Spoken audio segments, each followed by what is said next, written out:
身穿婀娜多姿的旗袍，在浓浓历史氛围的对月门前留下最美的照片，或是穿上婉约典雅的汉服，仔细聆听导览。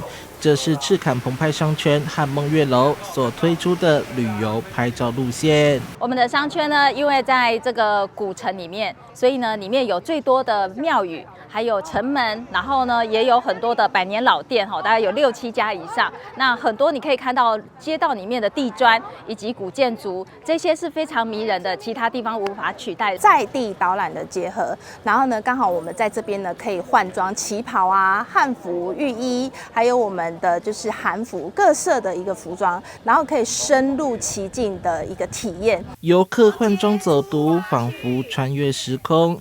当中不仅经过神农街、赤坎楼、承德剧堂等景点，还有武庙爱玉等巷弄美食，让国内外游客都能体会台南深厚的文化底蕴。那我们光吃就可以，我不知道大家知不知道，其实爱玉它算是在台南发迹起来的。那甚至真的天然的爱玉呢，它其实可以喝热的。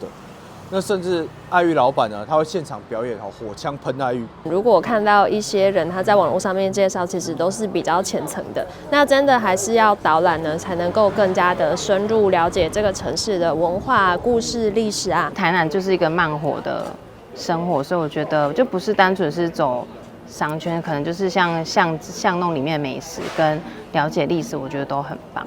这条路线预计要半天的时间，游客直呼超级划算。业者还寄出中英深度导览，让府城走向国际。记者收回台南报道。